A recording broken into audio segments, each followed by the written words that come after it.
Hi guys, நம்ம Tamil media வச்சுருங்க solo level English season 2ல் எபிசோட் 7 தான் பார்க்க போகிறோம். வாங்க வீடியோக்குள்ளே போயிடலாம். புதுசாக ஒருத்தன் வந்தான்.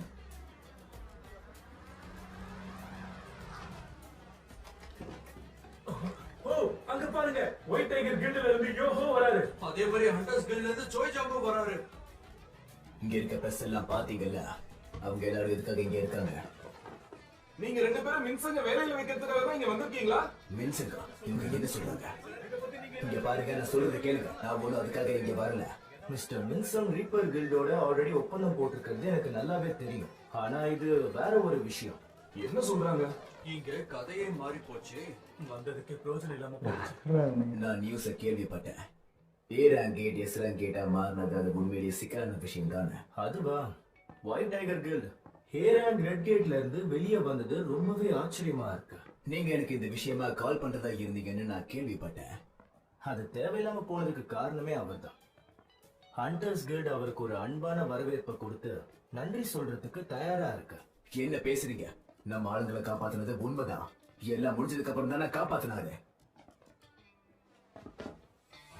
உங்களுக்கு உண்மையிலேயே எஸ் ரேங்க்ஸ் நிறைய தேவைப்படுறாங்களா? நீங்க ஒரு வாரம் ஆரம்பிக்க நினைக்கிறீங்களா? நீங்க இப்ப சொன்ன அதே வார்த்தையை திருப்பி நான் உங்ககிட்ட சொன்னா சின்ன பசங்க வச்சு உங்க ரெண்டு பேருக்கிட்டையும் நான் ஒரு விஷயம் கேட்கணும். ஹலோ, மீன்ஸ் அங்க எங்க கிட்ட இருந்து பறிச்சுட்டு போலான்னு முயற்சி பண்றீங்களா? நான் ஏற்கனவே சொன்ன மாதிரி இந்த மீன்ஸுக்கு பதிலா எனக்கு எந்த ஒரு கம்பெனியுமே இல்ல. புரிஞ்சுதா? என்ன நீங்க இன்னைக்கு நீங்க ரெண்டு பேரும் ஒரே சிங்க்ல இருக்கீங்க? நான் இங்க ரீஅசஸ்மெண்ட்காக வந்திருக்கேன். இங்க என்ன நடக்குது? பாத்தியா மென்சங்கோட பிரஸ் கான்ஃபரன்ஸ்? அந்த ஆக்டரா? உண்மையிலேயே பெரிய ஆளுதான். அவரு கோஸ்டார் எல்லாரும் பேசிக்கிறாங்க. அவர் பப்ளிக் கிட்ட மன்னிப்பு கேட்க போறாரா? நீங்க எல்லாரும் இங்க வந்ததுக்கு ஆக்டர் கடை வந்துட்டு பிரச்சனை. உங்க எல்லாருக்குமே நல்லா தெரியும், நான் மின்சங் லீ. நான் இப்போ ஒரு ஹண்டரா மாறி இருக்கேன். இன்னைக்கு என்னோட தரவரிசை என்னங்கிறது மதிப்பிடப்படும். நான் ஹண்டரா மாறினதுல இருந்து இந்த முடிவெடுக்க போராடிட்டு இருக்கேன். ஆனா இப்போ ஒரு தெளிவா முடிவெடுத்துட்டேன். மாறினதுக்கே இவ்வளவு build-up. ஹீரோல இருந்து ஹண்டரா மாறினதுனால இவ்வளவு இது போல. கில்ட் மாஸ்டரான மிஸ்டர் லிங்காக கடைசி வரைக்கும் என்னோட உயிரை கொடுத்து போராடுவேன். அப்படின்னா இனிமே நீங்க நடிக்க போறது இல்லையா? உங்க மதிப்பீட்டுக்கு முன்னாடி இந்த மாதிரி முடிவு எடுக்கிறது சரிதானா? இதுக்கப்புறம் நீங்க அண்டரா தான் தொடர போறீங்களா? எல்லாரும் எவ்வளவு ஏமாளிகளா இருக்காங்க. எனக்கு உலகத்துல எவ்வளவு பிரச்சனை வந்தாலும் ஆக்டர் என்ன பண்றான்றது கூட எனக்கு 2 வருஷம் கான்ட்ராக்ட் இருக்கு. அது வரைக்கும் நான் ஹண்டிங்ல ஈடுபடுவேன். மக்கள் என் ஊழல மறந்துடுவாங்க. அதுக்கப்புறம் நான் ஒரு நடிக்கிற ஏ ரேங்க் ஹண்டரா இருக்க போறேன். எனக்கு என்ன ரேங்க் கிடைச்சாலும் பரவாயில்ல. நான் ஒரு ஹண்டரா போராட தயாரா இருக்கேன். நீங்க என்ன பண்றீங்க? இத்தனை பேர் இருக்காங்க, உங்க கண்ணுக்கு தெரியலையா? எதுக்காக இப்ப குறுக்க நின்னுகிட்டு இருக்கீங்க? அது அசோசியேஷன்ல எனக்கு கொஞ்சம் வேலை இருக்கு. வெயிட் பண்ண முடியாதா? இந்த வழியெல்லாம் எப்பவோ மூடியாச்சு. இங்க நிக்காதீங்க, உடனே கிளம்புங்க. இது நீங்க எடுக்க வேண்டிய முடிவுன்னு எனக்கு தோணல. இந்த இளைஞர் என்னோட விருந்தாளியா இங்க வந்திருக்காரு. பிரஸ் கான்ஃபரன்ஸ் எல்லாம் வேண்டான்னு நான் சொன்னது எனக்கு நல்லா ஞாபகம் இருக்கு. மிஸ்டர் சங், நீங்க இந்த பக்கம் வாங்க. இப்ப நான் என்ன பண்றதுன்னு எனக்கு ஒண்ணு புரியலையே. கொஞ்ச நேரத்துல திரும்பி வர அசோசியேஷன்ல கன்ஃபார்ம் பண்ண வேண்டியது இருக்கு. இப்ப வேற ஒருத்தர் மறுமதிப்பீடு செய்ய போறாங்க. அது முடிகிற வரைக்கும் நீங்க தொந்தரவு பண்ண மாட்டீங்கன்னு நான் நம்புறேன். டியூட், நான் யாருன்னு தெரிஞ்சுதான் பேசிட்டு இருக்கியா? ஒரு விஷயம் நல்லா கேட்கும். நான் மனசு வச்சா நீ உங்களை எனக்கு முன்னாடியே தெரியும்னு என்னால சொல்ல முடியாது. அதே மாதிரி உங்களுக்கு இப்ப இருக்கிற கவனக்குறைவையும் நான் பாராட்ட மாட்டேன்.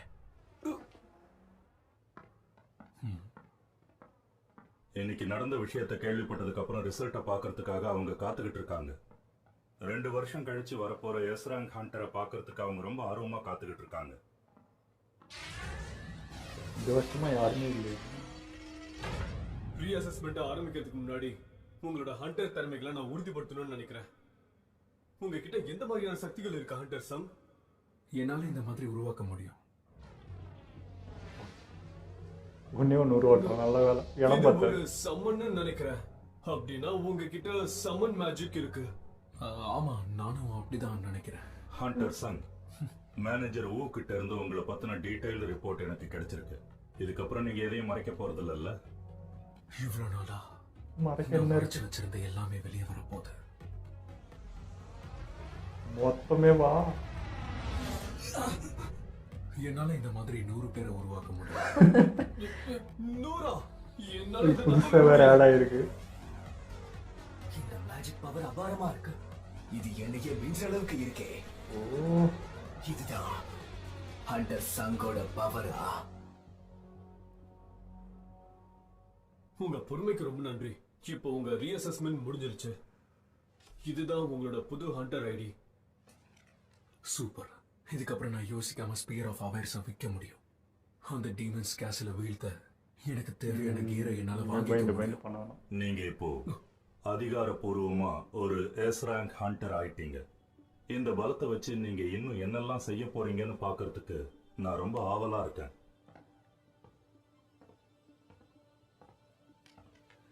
உங்க எஸ் ரேங்க் அசஸ்மெண்ட்டுக்கு வாழ்த்துக்கள். அன்னைக்கு செஞ்ச உதவிக்கு இப்ப நான் உங்களுக்கு நன்றி சொன்னா அதை நீங்க ஏத்துப்பீங்களா சன்? நான் உங்ககிட்ட சில விஷயங்களை டிஸ்கஸ் பண்ண நினைக்கிறேன். தயவு செஞ்சு அதுதான் போயிடுவோம். நேரத்தை ஒதுக்கி கொஞ்சம். என்ன மன்னிச்சிருங்க, எனக்கு ஒரு முக்கியமான வேலை இருக்கு. மணி கேட்டு போறாங்க. எதுக்கு அதிர்ச்சி ஆகுறாரு?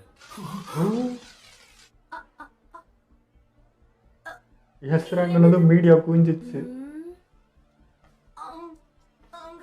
அங்க பாரு.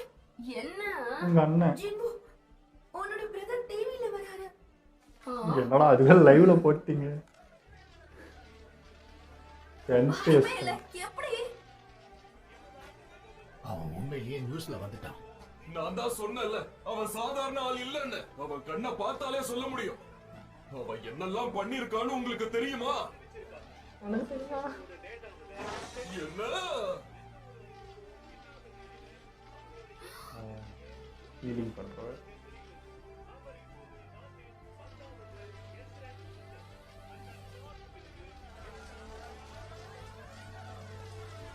இனிமேல் ஐயா தப்பிக்க முடியாது போல இருக்கு. எங்க போனாலும் இப்படிதானா? என்னோட பிரஸ் கான்ஃபரன்ஸ் தம்பி நீ இன்னும் வாங்கிக்கிற? மிஸ்டர் சன் கிட்ட நம்மளோட ஆஃபரை ஏத்துக்க வைக்க முடியல. அப்படியா? மன்னிச்சிரு. நான் தனியா போய் கவனிக்க வேண்டிய விஷயம் இன்னும் ஒன்று இருக்கு. அதை செய்யணும்னா நான் தொடர்ந்து போராடி இன்னும் பலசாலியா மாறணும். நான் போய் ஒரு அமைப்புல சேர்ந்தா எனக்கு அதுல வழி மட்டும்தான் கிடைக்கும். ஜின்ஹோ, அதனாலதான் சொல்றேன். அவரு என்னையும் அவர் கூட சேர சொன்னாரு. அது எவ்வளவு சுயநலமான விஷயம்னு உனக்கு தெரியுமா? இந்த ஆபரேஷனை ஜின்சங்க இயக்க அனுமதிக்கணும்னு நான் நினைச்சிட்டு இருந்தேன். அந்த சமயத்துல தான் நடுவுல நீ வந்து நீ சொன்ன எல்லா விஷயங்களையும் மீறி எதை அக்கம்ப்ளிஷ் பண்ணணுமோ அதை விட்டுட்டு வேற எங்கேயோ போய் வேலை பார்க்க நினைக்கிற. இதையெல்லாம் நீ தெரிஞ்சுதான் பண்றியா? இன்னும் நம்பாம போறாரு. என்ன மன்னிச்சிருங்கப்பா. கண்டிப்பா நான் மிஸ்டர் சன் கூட தான் போய் வேலை பார்ப்பேன்.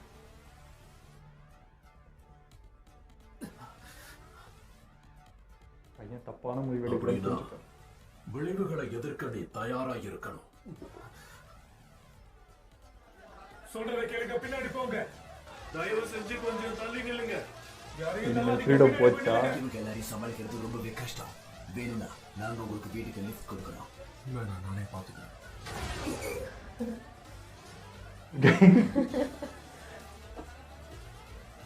இவர் வெறும் மந்திரவாதி ஹண்டர் மட்டும் இல்ல, உடல் ரீதியாகவும் ரொம்ப திறமை வாய்ந்தவரா இருக்காரு. பிரசிடென்ட், நான் பார்க்க முடியாத அளவுக்கு இவ்வளவு வேகமா முன்னை விட இப்போ ரொம்ப ஸ்ட்ராங்கா இருக்காரு. இது எப்படி முடியும்? இப்போ போய் கீரை வாங்கிக்கலாம். ஓ, அங்க போறான். உங்களுக்காக தான் காத்துக்கிட்டு இருந்தேன் மிஸ்டர் சன்.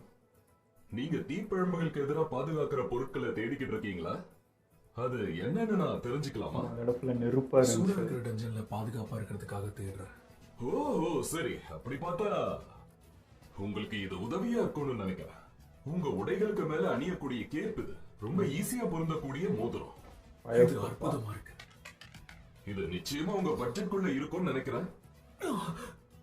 எனக்கு ஏதாவது டிஸ்கவுண்ட் கிடைக்குமா? அவ்வளவு விலையா இருக்கு. தயவு செஞ்சு என்ன மன்னிச்சிடுங்க சார். இது எல்லாமே லிஸ்ட்ல இருக்கிற வேலை தான். என்னால எதையும் மாத்த முடியாது. வேணும்னா இந்த கண்ணாடியை உங்களால உடைக்க முடிஞ்சா நீங்க பார்த்த பொருட்கள் எல்லாத்தையுமே ஃப்ரீயா வாங்கிக்கலாம். அவ்வளோ ஸ்ட்ராங்கான கண்ணாடியா? மேம்படுத்தப்பட்ட கண்ணாடிகளை தான் இங்க பயன்படுத்துறோம். இதுக்கு முன்னாடி நீங்க பார்த்திருக்க முடியாது. இந்த கண்ணாடியா? என்னால மேஜிக் பவரை உணர முடியுது, ஆனா ரொம்ப இல்ல.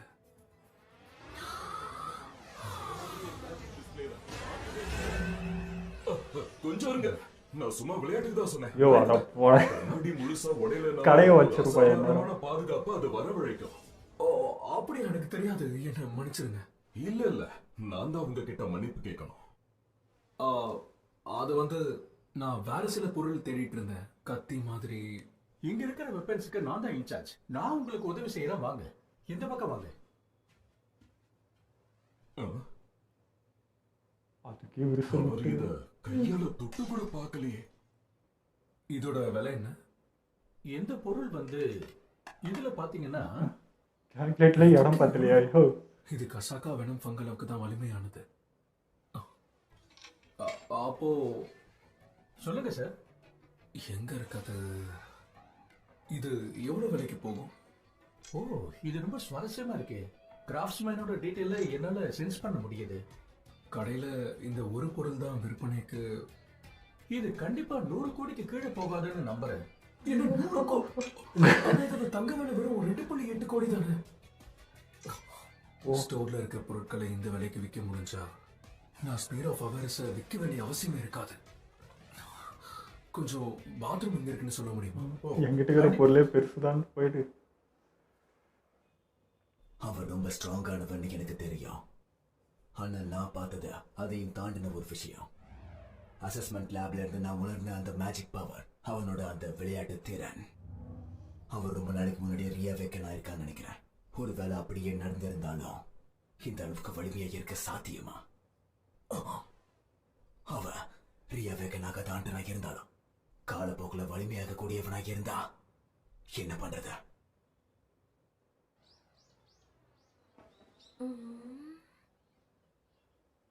அண்ணன் வருகைக்காக காத்திருக்கிறேன். எல்லாரும் கிளம்பிட்டாங்க. இதுக்கப்புறம் நான் நிம்மதியா ஸ்கூல் போலன்னு நினைக்கிறேன். பிரச்சனை பிரச்சனையா? அசோசியேஷன் தான் உங்களை விரட்டி அனுப்பியிருப்பாங்க. பாய் மூடு. நீ டிவில வரதா இருந்தா முன்னாடி சொல்லிருக்கலாம்ல. அது இவ்வளவு பெரிய விஷயமா இருக்காது. டிவில வருவேன்னு நானும் எதிர்பார்க்கல. அப்புறம் இன்னொரு விஷயம், நாளையில இருந்து ஒரு வாரத்துக்கு நான் வீட்டுல இருக்க மாட்டேன். என்னது திரும்ப போறியா? திரும்ப அங்க இப்ப எதுக்காக போற? ஒரு வாட்டி சொன்னா புரியாதா? நான் தான் ஜின்ஹோ, உங்களோட சைட்க்கு. உங்களுக்கு உதவி பண்ண வந்தாச்சு. யாரு உங்க ஃப்ரெண்டா? ஓ, நீங்க தான் ஒரு தங்கச்சியா? நான் உங்க அண்ணனோட நம்பிக்கையான அசிஸ்டன்ட். பேரு ஜின்ஹோ. நாளையில இருந்து ஒரு வாரம் இருக்க மாட்டேன்னு சொன்னல, இவன் கூட தான் போறேன். என்னது நாளையில இருந்து நான் அவன் பாவையா? சொன்னீங்க? என்ன சொல்றீங்க? ஒரு வேலை விஷயமா போறோம், புரிஞ்சுதா? புரிஞ்சிருக்கீங்க. ஆமா, சரிதான். நாளையில இருந்து எங்களுக்கு முக்கியமான வேலை இருக்கு. வதக்குது.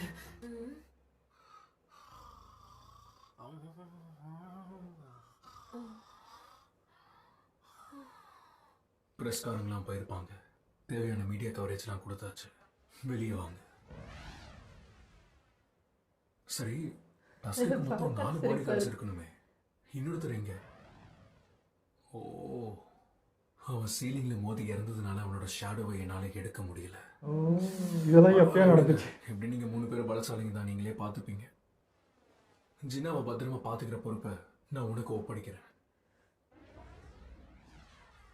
தங்கச்சியை பத்திரமா பார்த்துக்கோ.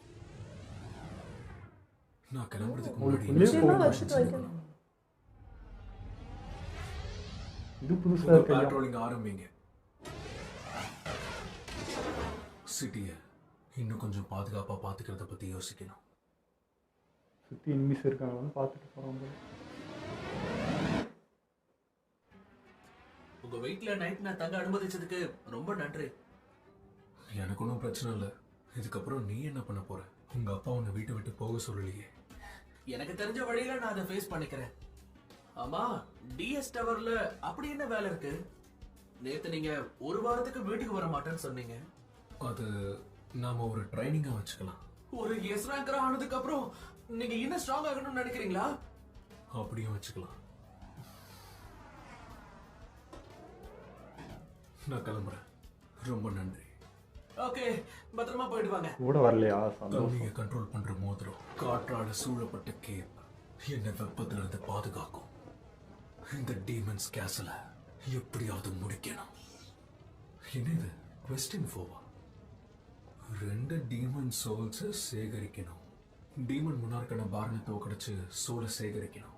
அதுக்கான பரிசு ஷேடோ எக்ஸ்சேஞ்ச் பண்ண ஒரு ரூன் ஸ்டோன். கேட்கவே ரொம்ப அற்புதமா இருக்கு.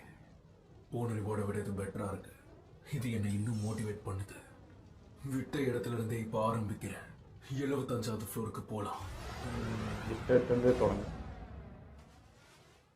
ஜின்ஹோ தனியா போவான்னு நான் கொஞ்சம் கூட நினைச்சு பார்க்கவே இல்ல. நீங்க அவனை மிஸ் பண்றீங்களா? தொந்தரவு பண்ற ஒரு குழந்தை கூட்ட விட்டு வெளியே போயிடுச்சு, அவ்வளவுதான். உண்மை சொல்லணும்னா அவ்வளவு நேரம் அவ வினோதமா இருக்கு. என்னாச்சு? எல்லாம் இருட்டாயிடுச்சு. என்னங்க என்னங்க? கொஞ்சம் ஏமாற்றமாயிட்டாரு போல. இன்னைக்காவது 100th லெவல் போவாங்க.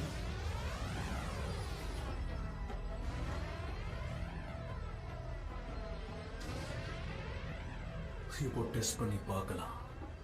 டஸ்க் வெளியே வா. அவனா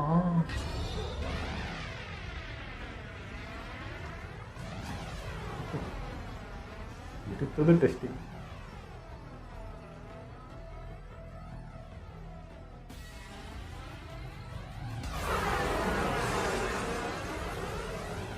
ஆட்டுத்தலை மாதிரி இருக்கு.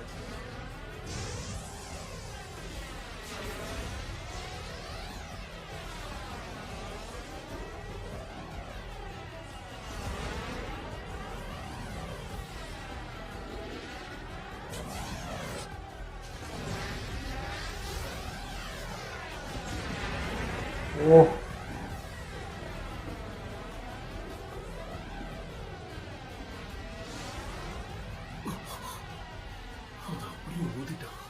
வெறும் கால் தாயா மிச்சாங்குது. ஐயோ, அடுத்து நம்ம பண்ற ஒவ்வொரு மூவும் கவனமா தான் பண்ணணும். நாய பவர் ஆகிறான். இப்போதைக்கு இந்த ஸ்பியர் பவர் அவனால ஹோல்ட் பண்ண முடியும். லெவல் தாண்டிட முடியும் நினைக்கிறேன். பார்க்க வந்தானா? ஆமா, இது ஒரு சோர்வுன்னு அவன்கிட்ட நான் சொல்லி வச்சிருக்கேன். வருத்தமா இருக்கு. அப்போ இது எட்டர்னல் ஸ்லீப் டிசீஸா? ஆமா, திடீர்னு தூக்க கலக்கமா ஆரம்பிக்கும். அதுக்கப்புறம் அது கோமாவுக்கு வழிவகுக்கும். எனக்கு எப்படி இப்படி ஒரு நோய் வந்தது? இயற்கையாவே மேஜிக் சக்தி குறைவா இருக்கிறவங்களுக்கு ரொம்ப நாளைக்கு அப்புறம் இது கொஞ்சம் கொஞ்சமா வெளியே தெரிய ஆரம்பிக்கும். உங்களோட பர்சனல் லைஃப்ல யாராவது ஹண்டர்ஸ் இருக்காங்களான்னு சொல்றீங்களா?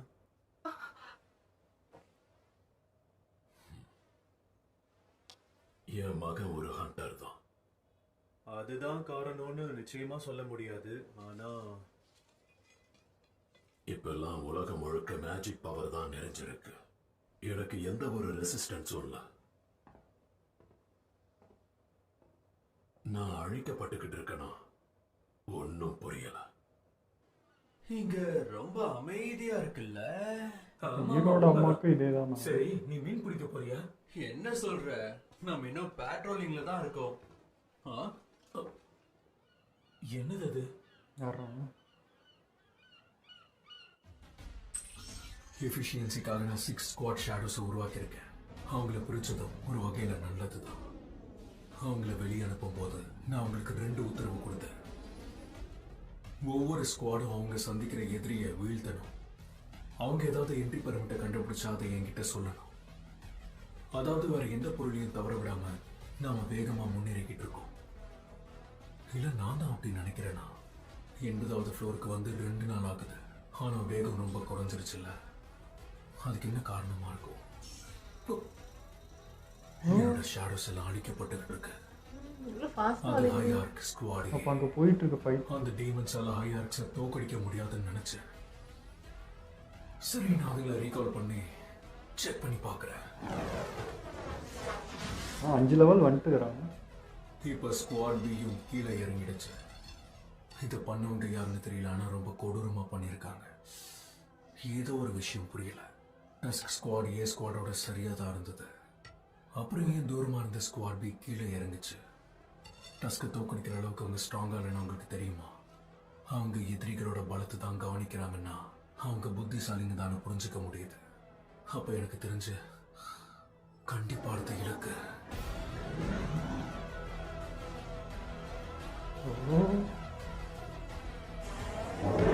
இங்கேயும் திரும்ப அதேமாதிரி 4 பேர் வந்திருக்காங்க.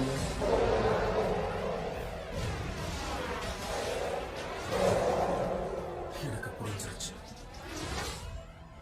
மேஜிக் பீஸ் சோல்ஜர்ஸ் எல்லாம் அவங்களை எதுவும் பண்ண முடியலங்கிறதுல ஆச்சரியமே இல்லை.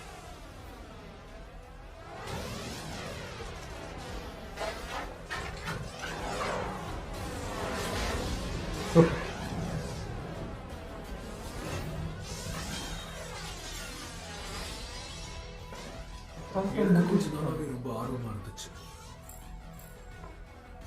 பெருசா எதிர்பார்த்தா தெரியுமா? அதுக்கான பதிலை இப்போ நான் தெரிஞ்சுக்கிட்டேன்.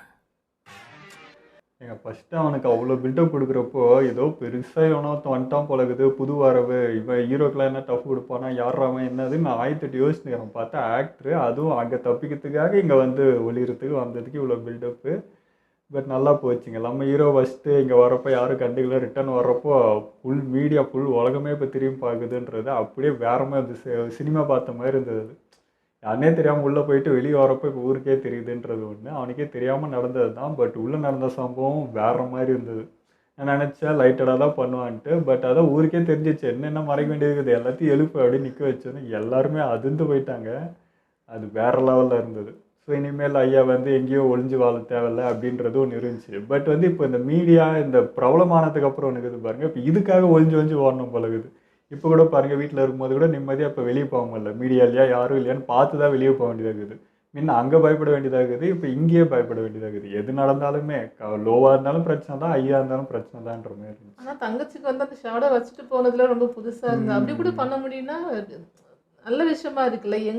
இவன் எங்கே இருந்தாலுமே ஒருத்தவங்களை சேவ் பண்ண முடியும், அந்த மாதிரி இருந்துச்சு. ஸோ வந்து தகவலும் எனக்கு வந்துடும் போல், அங்கே என்ன பிரச்சனை நடந்தாலும் இவனுக்கு சொல்கிற மாதிரி வச்சுருக்கான். ப்ளஸ் இங்கே பாதுகாப்புக்கு வச்சது எல்லாம் புதுசாக இருந்தது. அண்ட் அன்றைக்கி நான் கேட்டிருந்தேன் நேற்று, அன்றைக்கி 5 பேர் இருந்தாங்களே ராஜாவுக்கு பிடிச்சிட்டாங்க, 4 பேர் இருந்தாங்களே எங்கன்னு பார்த்தா பிடிச்சிருக்காங்க. அதுலேயும் ஒருத்தர் இறந்துக்கிறான். எங்கே அன்றைக்கி நடந்த ஸ்பீடில் என்ன கலவரத்தில் என்ன நடந்துச்சுன்னே தெரில, அது இப்போ தான் தெரிஞ்சது. பட் வேறு லெவலில் இருந்ததுங்க இந்த டஸ்க்கு, அநியாய பவர். இது வரைக்கும் பார்த்ததுலே ரொம்ப பெருசாக தெரிஞ்சது இந்த பவர். அவன் எடுத்து ஒரு இது விட்டதுக்கே அங்கே உருகி ஒழுகிடுச்சு. ஸோ இந்த லெவல் வச்சுட்டு போகலான்னு நினைக்கிறேன். இப்போ 5 லெவல் வந்துட்டானே, 80வது லெவல் வந்துட்டான், இன்னும் 20 இருக்குது.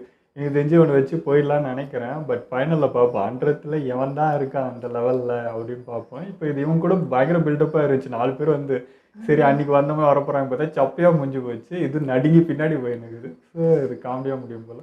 ஆனால் இதுக்கப்புறம் இன்னும் பவராக தானே வருவாங்க அந்த சைடும். ஸோ அது இன்னும் டஃப்பாக தான் இருக்க போகுது.